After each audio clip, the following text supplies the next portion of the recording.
वृद्धा, विधवा और दिव्यांग पेंशन में बड़ा बदलाव। जाने क्या है नया नियम और नई पेंशन राशि, कितनी पेंशन बढ़ी है और क्या क्या नियम नए लागू हुए हैं, मैं आपको बताऊंगा इस वीडियो में। तो चलिए देर न करते हुए वीडियो को स्टार्ट करते हैं। देश में लाखों वृद्ध नागरिक, विधवा महिलाएं और दिव्यांग भाई बहन अपने रोजमर्रा के खर्चों के लिए सरकारी पेंशन का इंतजार करते हैं। यह मासिक सहायता उनके लिए महज एक आर्थिक मदद नहीं, बल्कि जीवन की बुनियादी आवश्यकताओं को पूरा करने का एकमात्र सहारा है। साल 2026 में केंद्र और विभिन्न राज्य सरकारों ने इस व्यवस्था में कई अहम बदलाव किए हैं, जो सिर्फ लाभार्थियों की आर्थिक स्थिति सुधारने में मददगार साबित हो रहे हैं, बल्कि पूरी प्रणाली को आधुनिक और भरोसेमंद भी बना रहे हैं। पिछले कुछ वर्षों में महंगाई ने आम आदमी को जेब पर गहरा असर डाला है। सब्जी, दाल, चावल से लेकर दवाइयाँ और इलाज तक की सभी कीमतें आसमान छू रही हैं। जो पेंशन पहले किसी तरह गुजारा करने के लिए काफ़ी लगती थी, अब वह कम पड़ने लगी थी। खासतौर पर बुजुर्ग लोग, जिन्हें नियमित दवाइयाँ और डॉक्टर के पास जाना पड़ता है, उनके लिए सीमित आमदनी में कुछ संभावना मुश्किल हो रहा था। इन्हीं हालातों को देखते हुए सरकार ने पेंशन व्यवस्था में सुधार की जरूरत महसूस की और 2026 में कई महत्वपूर्ण कदम उठाए हैं। नई पेंशन में सबसे बड़ा फायदा यह है कि मासिक पेंशन की राशि बढ़ाई गई है। अलग अलग राज्यों में अपनी आर्थिक हैसियत के हिसाब से मुताबिक इसमें इजाफा किया गया है। बुजुर्गों को मिलने वाली पेंशन, जो पहले करीब 900 रुपये थी, अब वह कई जगह पर 1300 रुपये या उससे भी ज़्यादा हो चुकी है। विधवा महिलाओं को मिलने वाली पेंशन में भी 400 से 500 रुपये तक का इजाफा देखने को मिला है। और दिव्यांग लोग, भाई बहनों के लिए तो यह बढ़ोतरी और भी उत्साहवर्धक हो रही है। कुछ मामलों में तो 600 रुपये तक का अतिरिक्त फायदा दिया जा रहा है। यह वृद्धि भले ही छोटे लगी, लेकिन जरूरतमंदों के लिए यह बहुत मायने रखती है। इस बार की योजना की सबसे खास बात यह है कि इसका डिजिटल होना। अब बुजुर्गों को पेंशन लेने के लिए सरकारी दफ्तरों की धूप छांव नहीं खानी पड़ती। डायरेक्ट बेनिफिट ट्रांसफर यानी कि डीबीटी के माध्यम से जरिए महीने तय तारीख पर पैसे सीधे बैंक अकाउंट में पहुंच जाते हैं। इसी व्यवस्था ने बिचौलिए का खेल खत्म कर दिया है और भ्रष्टाचार की गुंजाइश भी लगभग समाप्त हो गई है। लाभार्थी को मोबाइल पर मैसेज आ जाता है कि पैसे उनके खाते में जमा हो गए हैं। यह सुविधा खासकर उन बुजुर्गों के लिए वरदान साबित हुई है जो चलने फिरने में असमर्थ हैं। पहले पेंशन के लिए आवेदन करना एक लंबी और थकाऊ प्रक्रिया हुआ करती थी। कई बार दफ्तरों के चक्कर काटते पड़ते थे और फिर भी काम अटका रहता था।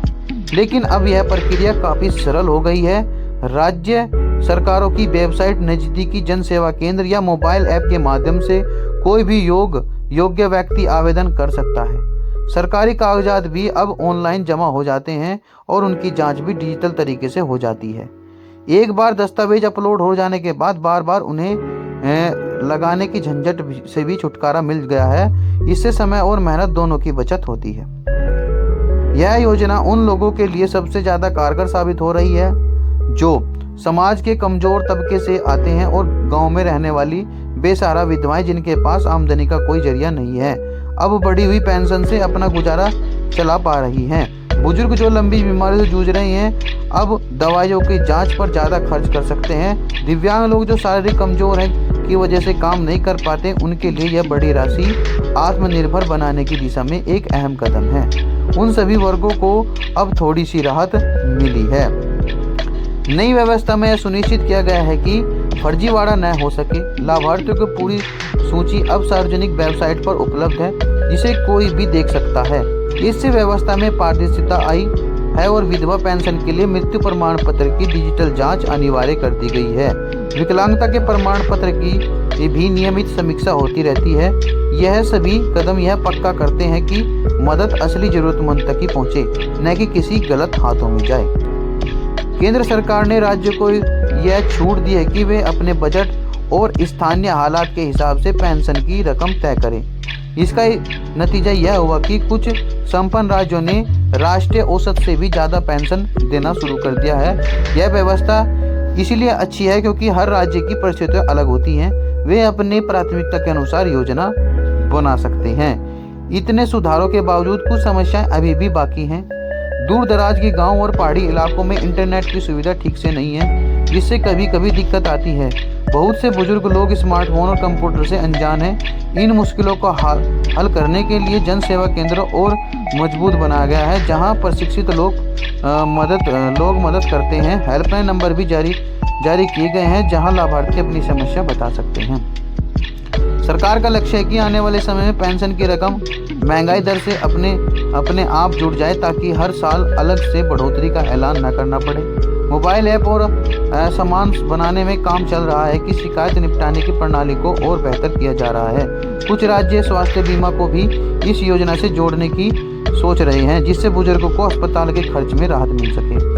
पेंशन योजना 2026 में किए गए सुधार दिखाते हैं कि सरकार समाज के कमजोर वर्गों को प्रति कितनी गंभीर है। बढ़ी हुई राशि, सरल तरीका और ईमानदार वितरण ने हजारों परिवारों की जिंदगी बदल दी है। यह सिर्फ एक सरकारी स्कीम नहीं, बल्कि समाज के हर व्यक्ति को साथ लेकर चलने वाली एक संदेश है। जैसे जैसे तकनीक आगे बढ़ेगी और व्यवस्था पुख्ता होगी, यह योजना और भी कारगर होगी। अंत में यह हम सभी की जिम्मेदारी है कि हर हकदार व्यक्ति को समय समय पर और पूरा लाभ मिल सके, ताकि वे इज्जत और सुरक्षा के साथ अपना जीवन जी सके।